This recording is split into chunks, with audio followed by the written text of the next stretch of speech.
নমস্কার বন্ধুরা, আমার চ্যানেলে সকলকে স্বাগত। আজকে আমি দুপুরবেলা কি রান্না করেছি অবশ্যই বলবো বন্ধুদেরকে। আর তার আগে আমি বলে ফেলি, সকালবেলা যে আমি একটা ভিডিও ছেড়েছিলাম সেই ভিডিওতে বলেছিলাম যে আজকে সকালবেলা আমি আলু আর ঢেঁড়স দিয়ে একটা রেসিপি বানিয়েছি ঝট করে, আর ভাত বানিয়েছিলাম। তার সাথে আরও অনেক মুখরোচক জিনিস আছে, অবশ্যই বন্ধুরা দেখতে থাকুন কি মুখরোচক বানিয়েছি। ঠিক আছে, ঢেঁড়স আলুর তরকারিটা অবশ্যই তো হয়েছে, তার সাথে আজকে মানে ঝোল বা ডাল আমি কিছু বানাইনি, আজকে শুধু মুখরোচক জিনিস। ঠিক আছে, আজকে দুপুরবেলা যে বানিয়েছি চলুন তাহলে দেখা যাক। আর কি আমি সুন্দরভাবে পোতটাকে আমি সাজিয়ে নিয়েছি, অবশ্যই দেখতে থাকুন।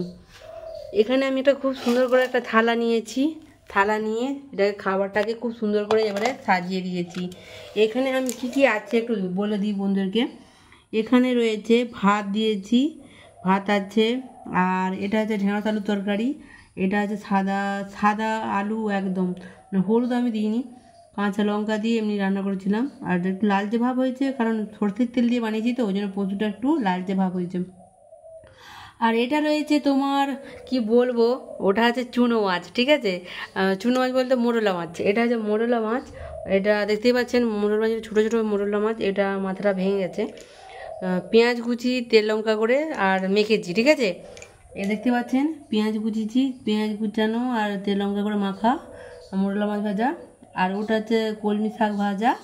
আর এটা হচ্ছে কচুটা একটু লঙ্কা তেল মাখিয়েছি, কচুটা তো সেদ্ধ ছিল, কচুটা একটু লঙ্কা তেল মাখিয়ে দিয়েছি।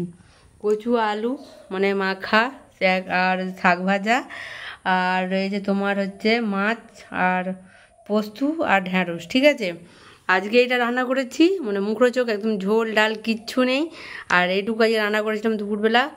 ওদের বাবা আর কোচ মানে সবাই খেয়ে যারা স্কুল চলে গেছে, আমি কাজ থাকছিলাম, কাজ সেরে এবার খাওয়া দাওয়া মানে খেতে টেতে বসবো। ঠিক আছে, ব্লগটা এখানে শেষ করছি, দেখা যাচ্ছে পরবর্তী ভিডিওতে। Tata, bye bye.